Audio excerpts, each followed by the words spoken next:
آپ کا آپشن ہے اے نماز پڑھنا، بی روزہ رکھنا، سی غریبوں کی مدد کرنا، ڈی سبھی۔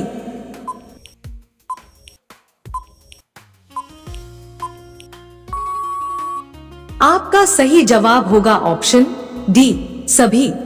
آپ کا 13واں سوال ہے، قرآن کے انوسار روزہ رکھنے کا اصلی مقصد کیا ہے؟ آپ کا آپشن ہے اے بھوکے رہنا، بی تقوی حاصل کرنا، سی خود کو کمزور کرنا، ڈی اللہ سے دور رہنا۔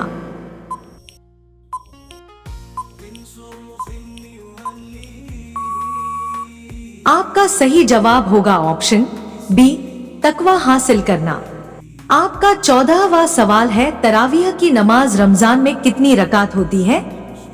آپ کا آپشن ہے اے 8، بی 10، سی 20، ڈی 12۔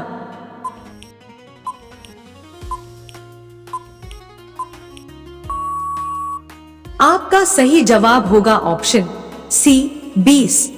آپ کا 15واں سوال ہے، رمضان میں کس چیز کا سب سے زیادہ ثواب ملتا ہے؟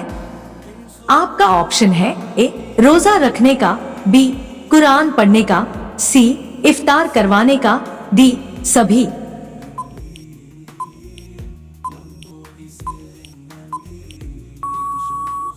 اس کا جواب کامنٹ باکس میں ضرور دیں۔ آپ کا 16واں سوال ہے، رمضان میں کون سا فرشتہ زمین پر آتا ہے؟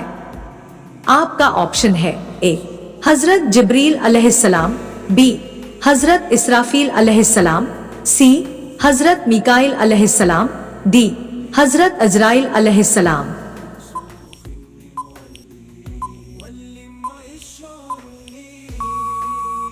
آپ کا صحیح جواب ہوگا آپشن اے حضرت جبریل علیہ السلام۔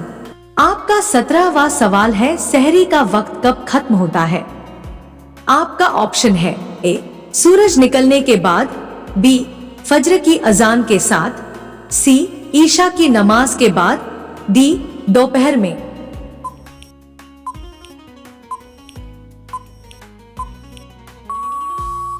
آپ کا صحیح جواب ہوگا آپشن بی فجر کی اذان کے ساتھ۔ آپ کا 18واں سوال ہے، رمضان کے مہینے میں کون سا دروازہ جنت میں کھولا جاتا ہے؟ آپ کا آپشن ہے اے باب الحج، بی باب الزکات، سی باب الریان، ڈی باب الصلاۃ۔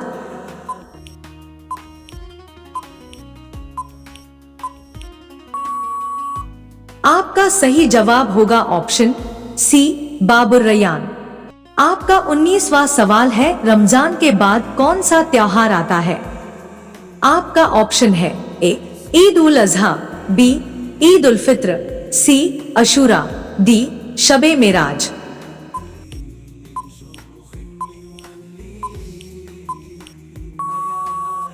آپ کا صحیح جواب ہوگا آپشن بی عید الفطر۔ آپ کا 20واں سوال ہے، رمضان میں سب سے زیادہ کس چیز کی تلاوت کی جاتی ہے؟ آپ کا آپشن ہے اے حدیث، بی قرآن، سی کتابیں، ڈی اخبار۔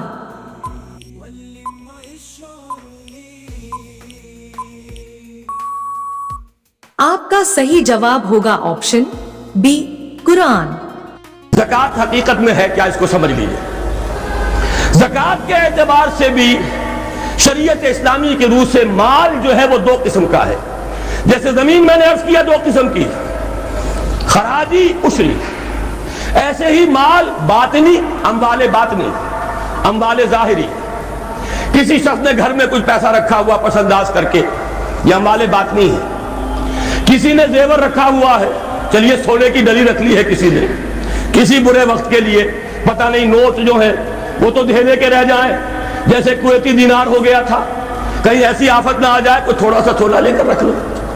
یہ جو گھر میں چھپا ہوا مال ہے یہ اموال باطنی ہے، ان کی زکوٰۃ اسلامی ریاست نظام خلافت زبردستی نہیں لیتی، ورنہ تو گھر گھر جا کے جامع تلاشی کرنی پڑے گی، ٹرنک کھولنے ہوں گے، تکیے ادھیڑ کر دیکھنے ہوں گے کہیں کچھ رکھا ہوا تو نہیں ہے۔ اسلام کا نظام نظام فطرت ہے۔ اموال باطنہ میں آپ کو آزادی ہے، زکوٰۃ دیں جسے چاہے دے دیں، آپ کا اور اپنے رب کا معاملہ ہے، وہاں حساب جا کے دے دیجیے گا۔ اموال ظاہری کی زکوٰۃ جبرن لی جائے گی۔ وہ کیا ہے؟ یہ مال ہے جو دکانوں میں ہے، اموال تجارت۔ یہ فیکٹریاں ہیں جن میں فنش پروڈکٹ بھی ہے، خام مال بھی ہے۔ یہ بھیڑ بکریوں کے گلے ہیں، ہزار ہزار بھیڑیں اور ہزار ہزار بکریاں، اونٹوں کی قطاریں۔ یہ ہے جو ظاہر مال ہے، سامنے ہے، کہاں چھپا کر لے جائیں گے؟ گودام بھی ہے تو وہ گھر تو نہیں ہے، گودام کی تلاشی ہو سکتی ہے، دکان کا حساب لگایا جا سکتا ہے۔ فیکٹری کے اندر اس کی زمین، اس کی مشین، اس کے ٹولز ایگزمپٹ، اس پر زکوٰۃ نہیں ہے۔ لیکن جو بھی مال ہے اس میں، وہ دو شکلوں میں ہوگا، یا خام مال ہے، کپڑا بنانے کا کارخانہ ہے تو دھاگا پڑا ہے اتنے کروڑ کا، تیار کپڑا ہے اتنے کروڑ کا، اس کا 2.5% دے دیجئے۔ مال ہے 5 لاکھ کا، دکان کے اندر 2.5% دے دیجئے، اموال ظاہر ہے۔ اور اس میں اس سے کوئی غرض نہیں کہ سال بھر میں آپ نے کچھ کمایا کہ گوایا۔ جب تک آپ نصاب کی حد سے اوپر ہیں، چاہے آپ کا اس سال میں آدھا مال گیا، 10 لاکھ کی مالیت تھی، اب آپ 5 لاکھ کے ہیں، لیکن 5 لاکھ پر بھی آپ کو 2.5% دینا ہے، چاہے کمایا ہو چاہے گوایا ہو۔ اور یہ ٹوٹل پر ہے، کسی اکاؤنٹنٹ کی ضرورت نہیں، جو تاریخ معین ہے جا کر دیکھیے کیا مال پڑا ہوا ہے، 2.5% حساب کر کے دے دیجیے۔ اتنی رقم آئے گی۔ ابھی جو کہہ رہے تھے جنرل صاحب کہ یہ نعرہ بھٹو نے لگایا، یہ بالکل وہی بات ہے جو علامہ اقبال نے فرمائی ہے۔ مغربی تہذیب میں بھی ایک حصہ حق کا ہے، اگرچہ باطل نے اس کے اوپر پورا غلبہ حاصل کر لیا، لیکن حق کا حصہ اس میں بھی تھا۔ وہ کیا تھا؟ اوہام پر اپنی بات نہ قائم کرو، لا تقف ما لیس لک بہ علم ان السمع والبصر والفؤاد کل اولئک کان عنہ مسئولا۔ علم پر بات کرو، وہم پر نہیں، محض تصورات پر نہیں، محض توہمات پر نہیں، علم پر۔ موقف تمہارا علم پر قائم ہونا چاہیے۔ یہ بات تھی، انہوں نے لی، توہمات کو ختم کیا، کھول آنکھ، زمین دیکھ، فلک دیکھ، فضا دیکھ، مشرق سے ابھرتے ہوئے سورج کو ذرا دیکھ۔ لہذا سائنس بڑھی، ٹیکنالوجی بڑھی، آئی ان کے ہاں ترقی آئی۔ اسی طرح یہ سمجھ لیجئے روٹی، کپڑا اور مکان کوئی کافرانہ نعرہ نہیں تھا، یہ افراد کا بنیادی حق ہے، اور تاریخ انسانی میں پہلی مرتبہ عمر فاروق نے اس حق کا بیان کیا۔ اگر دجلہ اور فرات کے کنارے ایک کتا بھی بھوکا مر گیا تو عمر قیامت کے دن ذمہ دار ہوگا۔ کون مارکس ہے، کیا پدی اور کیا پتی کا شوربہ، کون کوئی جدید تصورات دینے والے ہوں گے؟ یہ کل کی پیداوار ہے اور آج ختم ہو چکے۔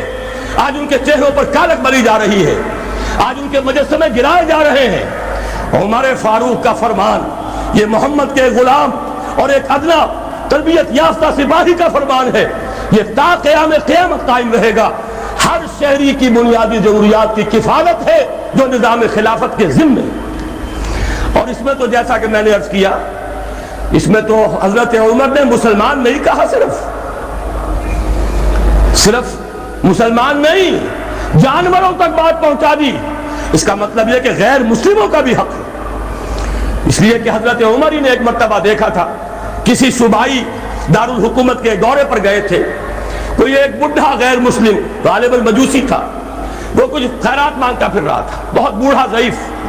وہاں کے عامل سے حضرت عمر نے پوچھا یہ کیا معاملہ ہے، یہ خیرات مانگنے پر کیوں مجبور ہو گیا؟ انہوں نے کہا غریب ہے اور اس کے پاس کوئی ذریعہ نہیں ہے۔ فرمایا یہ بڑا ظلم ہے کہ جب یہ جوان تھا، کماتا تھا، ہم اسے جزیہ لیتے تھے، اور آج اگر یہ بوڑھا ہو گیا ہے اور اس کا کوئی والی وارث نہیں ہے تو ہم نے اسے سڑکوں کے اوپر بھیک مانگنے کے لیے چھوڑ دیا، اس کا بھی وظیفہ مقرر ہو جائے گا۔ یہ ذمہ داری، یہ کفالت عامہ ہر شہری کے لیے۔ اور یہ جان لیجئے تجارت میں اور صنعت میں یہ سارا فساد جو اس وقت ہے وہ اس وجہ سے ہے کہ عام آدمی، عام کسان، عام مزدور مجبور ہے کہ سرمایہ دار اور جاگیردار کی ٹرمز پر کام کرے۔ نہ کرے گا تو کیا کرے گا؟